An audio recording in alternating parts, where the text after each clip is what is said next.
कैसे हैं आप लोग? खिलाड़ियों का ना जो कहानी होता है किसी सीमा कम होता है नहीं होता है। आज उसी में से एक कहानी जो आपके सामने मैं रखने जा रहा हूँ और आपको सुनना भी चाहिए, वो है अरशद नदीम जी का। ये जो फोटो आप देख रहे हैं, फोटो देखते हैं पहचान गए होंगे कि इनकी बात मैं करने जा रहा हूँ। एक ऐसा खिलाड़ी जिसके पास जैवलिन थ्रो करने के लिए सिर्फ एक भाला है और उसको राष्ट्रीय स्तर पर वित्त पोषित किया जा रहा है कि भैया तुम ओलंपिक जाने के लिए तुम्हारे पास किराया नहीं है तो किराया पाकिस्तान बोर्ड दे रहा है। ऐसा प्लेयर जिसके पास खाने के लिए पैसा नहीं है, जिसके पिता मजदूर हैं और उनके भाई बहन की संख्या 6 है और उन्होंने संघर्ष की कहानी को इतिहास बनाते हुए कल वर्ल्ड रिकॉर्ड को तोड़ा है। ये कहानी आपको सुनना जरूर चाहिए। कई सारे लोग इसको पसंद नहीं करेंगे। नीरज चोपड़ा जी ने बहुत अच्छा किया है और लगातार अच्छा प्रदर्शन करते रहे हैं, लेकिन उन्होंने सिल्वर लाया है। लेकिन जो गोल्ड लाए हैं वो कहानी एक बॉर्डर पार करके आज हिंदुस्तान में हर किसी के जुबान पर है। क्योंकि पाकिस्तान हो चाहे भारत हो, चाहे आप बांग्लादेश की बात कर लें, श्रीलंका की बात कर लें, जो ये आस पड़ोस के देश हैं ना, यही हमारी पहचान है। इसी से भारतीय उपमहाद्वीप का निर्माण होता है और हम अगर एक छोटे से स्टोरी से अपना इतिहास बदल सकते हैं तो वो स्टोरी हमारे लिए इम्पोर्टेंट है। जिस व्यक्ति को आप देख रहे हैं उनके पिता निर्माण मजदूर हैं, यानी आप समझते हैं कि हमारे यहाँ मकान बनता है जहाँ मजदूरी लोग करते हैं, वो उसी तरह इनके पिता हैं। और इन्होंने पाकिस्तान में रहते हुए पाकिस्तान सरकार से ये कहानी को समझिएगा कि पाकिस्तान का बोर्ड के सामने 7 प्लेयर हैं, क्योंकि पाकिस्तान ने 7 व्यक्तियों का टीम भेजा है ओलंपिक में। उसमें से पाकिस्तानी बोर्ड यह तय कर रहा है कि किसको हम पैसा दें ताकि वो पेरिस ओलंपिक में जाकर पार्टिसिपेट करे। उसमें एक सामने आपके ये हैं अरशद नदीम जी और दूसरे इनके कोच थे सलमान भट्ट जी शायद, हाँ। तो इन्हीं दोनों को वित्त पोषित किया गया, यानी पैसा दिया गया, एरोप्लेन टिकट कटाया गया कि अब जाइए वहां पर ओलंपिक में खेलिए। क्वालिफाई किया। क्वालिफाई करते समय नीरज चोपड़ा जी कहीं इनसे आगे थे, लेकिन जब फाइनल राउंड होता है तो बोलता है ना, इतिहास जब रचना होता है तो दिन बनता है। नीरज चोपड़ा जी ने भी कहा कि आज नदीम भाई का दिन था तो उन्होंने गोल्ड जीता, अगर हमारा दिन रहता तो हम गोल्ड जीतते। नदीम जी ने जो इतिहास रचा है उस कहानी का एक अंश आपको सिर्फ बता रहा हूँ, और इसके बाद बताइएगा कि आपके नस में ना एनर्जी, ऊर्जा दौड़ा है या नहीं दौड़ा है। ठीक है, बात है पाकिस्तान के राष्ट्रीय बोर्ड पेरिस ओलंपिक के लिए 7 खिलाड़ियों का चयन किया और जैसा कि मैंने बोला इनको वित्त पोषित किया गया है। नदीम एक शांत स्वभाव के व्यक्ति हैं, बहुत ज़्यादा चहल पहल नहीं करते हैं। ये इस बात का भी कहानी मैं आपके सामने रखूँगा। एक ऐसे पिछले साल ही जब पाकिस्तानी झंडे के साथ नहीं, मतलब एक फोटो आया वायरल हुआ नीरज चोपड़ा के साथ जिसमें पाकिस्तानी झंडे के साथ नहीं थे, तीव्र आलोचना भी हुआ, लेकिन इसका भी इन्होंने कहानी बताया। साथ ही ये बताया कि खिलाड़ियों के बीच न प्रतिस्पर्धा जरूर होता है, दुश्मनी नहीं होता है। ये लोग हैं, आवाम हैं, ये राजनीतिक पार्टियां हैं जो इस तरह के द्वेष को उत्पन्न करती हैं। खिलाड़ियों के बीच हमेशा स्वस्थ प्रतिस्पर्धा होता है, कंपटीटर हर कोई होता है, दुश्मन कोई नहीं होता है।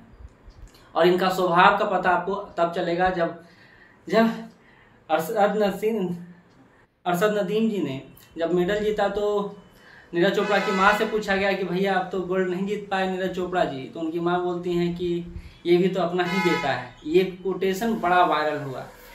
एक माँ जिसका बेटा सिल्वर जीतता है और उनका प्रतिद्वंदी जो गोल्ड जीतता है अरशद नदीम जी, उनको नीरज चोपड़ा की मां द्वारा यह कहा जाना कि हमारा ही बेटा है, ये बहुत बड़ी बात है। और ये अरशद नदीम जी ने बीबीसी को एक इंटरव्यू दिया था, उसमें भी ये बात कहा था कि उनकी मां ने उनसे बात किया और उनका शुभ समाचार पूछा और हम दोनों का रिश्ता बहुत अच्छा है। धीरे धीरे दोस्ती मुलाकात से दोस्ती कब गहरा गया पता ही नहीं चला। जय वीरू का जोड़ी कहलाता है ये।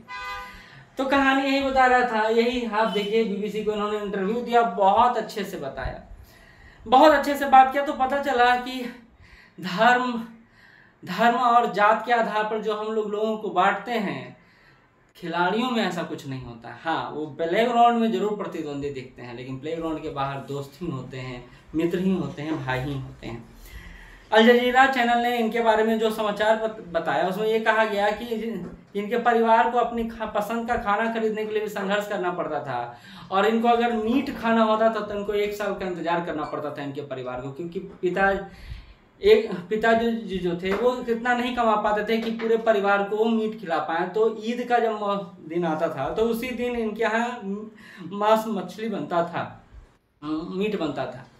तो ये अल जजीरा चैनल पर आया है कि ईद उल अजहा के दौरान मांस खाने को मिलता था और ऐसे इनके पास इतना पैसा नहीं था कि ये खा पाए। इन्होंने इसी इंटरव्यू में एक बात कहा है कि मेरे पास जैवलिन थ्रो करने के लिए एक ही भाला है। जैसे अंतर्राष्ट्रीय स्तर पर जैसे इन्होंने नीरज चोपड़ा जी का उदाहरण दिया कि उनके पास 5-6 भाले हैं, 10 भाले हैं, उनको अंतर्राष्ट्रीय स्तर का सुविधा दिया जा रहा है। अगर हमको भी ऐसा मिल पाता तो हम भी शायद अच्छा प्रदर्शन कर पाते। लेकिन सुविधाओं का मोहताज योग्यता नहीं होता है, योग्यता निखरता है और दिखाता है, और यही बात इन्होंने यहाँ पर दिखाया। ये इंटरव्यू आप BBC पर जाकर देख सकते हैं। हेडिंग इसका है, अरशद नदीम ने बताया कि नीरज चोपड़ा संग खींची गई फोटो में पाकिस्तान का झंडा क्यों नहीं था। तो खिलाड़ियों के बीच प्रतिस्पर्धा होनी चाहिए, दुश्मनी नहीं होनी चाहिए। ये तो हम और आप हैं जो पाकिस्तान और इंडिया की बात करते हैं। अगर एक व्यक्ति के रूप में इनका संघर्ष देखें तो बिहार का हो, चाहे झारखंड का हो, चाहे उड़ीसा का हो, चाहे पंजाब का ही क्यों ना हो, संघर्ष की कहानी कहीं ना कहीं इनसे मिलती जुलती दिखाई देती है। ये ऐसा आंकड़ा है ना, जो मुझे एक आंकड़ा मिला जो मुझे लगा कि भाई नदीम जी ने बहुत बड़ा काम किया है। जब प्रतिस्पर्धा क्वालिफाइंग में चल रहा था तो नीरज चोपड़ा ने कहीं ज़्यादा दूर इनसे भाला फेंका था। इनका जो रिकॉर्ड था, 1 मिनट में बता देता हूँ, क्योंकि 86.5 मीटर थ्रो इन्होंने फेंका था और फाइनल के लिए सेलेक्ट हुए थे, जबकि नीरज चोपड़ा ने 89.34 मीटर भाला फेंका था। फाइनल में जबरदस्त, जानते हैं ना, प्रेशर में या तो आप अच्छा करते हैं या पूरा करते हैं, यानी या तो जीत जाते हैं या टूट जाते हैं। तो इनका नाम है नदीम जी का, वो है इतिहास रचने में, यानी तोड़ने में, वर्ल्ड रिकॉर्ड तोड़ा इन्होंने। तो ये कहानी बहुत ज़रूरी था हर एक विद्यार्थी के लिए, हर एक इंसान के लिए जो गरीबी या किसी कारण के कारण ये बताता है कि मुझे सफलता नहीं मिले, तो उसके लिए एक अच्छे उदाहरण है। आप क्या इनको लेकर सोचते हैं, नीचे कमेंट बॉक्स में ज़रूर बताइएगा। धन्यवाद।